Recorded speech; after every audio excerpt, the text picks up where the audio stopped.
Welcome to our Devos. We are talking about just some extra things that Christmas brings. So many gifts come as a result of Christmas.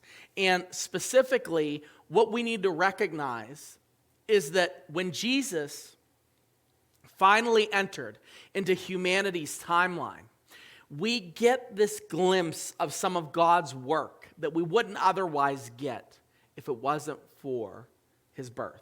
So let's take a look at one of the things that we understand and get as a result of that miraculous situation that happened between Mary and Joseph. Christmas brings us a reason to worship. Christmas brings a reason to worship. You know the story, of course. We have the scene of Mary and Joseph being in that stable in that area behind the inn. We then have the situation with the shepherds, and they're in a field afar off. And then we come to find that the shepherds see this miraculous sight of an angel declaring what was happening, this beautiful sight of the revelation of God's glory. And it says in Luke chapter 2, verse 15 through 16, when the angels went away from them into heaven, the shepherds said to one another, "Let us go over to Bethlehem and see this thing that has happened, which the Lord has made known to us." And they went with haste and found Mary and Joseph and the baby lying in a manger. And it says that they worshiped him. They were able to worship. You know, when we look at worship, worship is the right response of our hearts to the presence of God.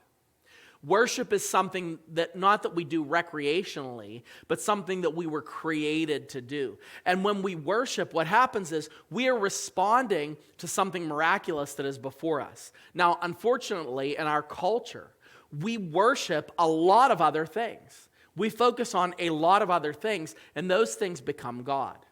But the visitation of Jesus, the God-man, the baby born in the manger to take away the sins of the world, evokes worship. Just that idea for Christmas. Christmas should be an intensely worshipful time.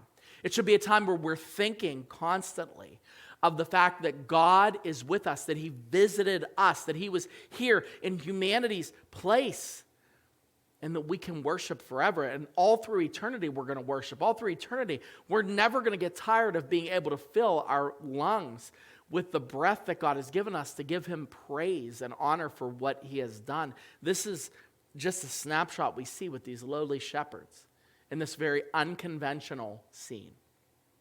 So this Christmas, take extra time. I mean that. Really take extra time to focus on worship. Focus on getting your heart set on him, on idolizing him, on putting him above all things, and on recognizing that Jesus is the reason why we worship.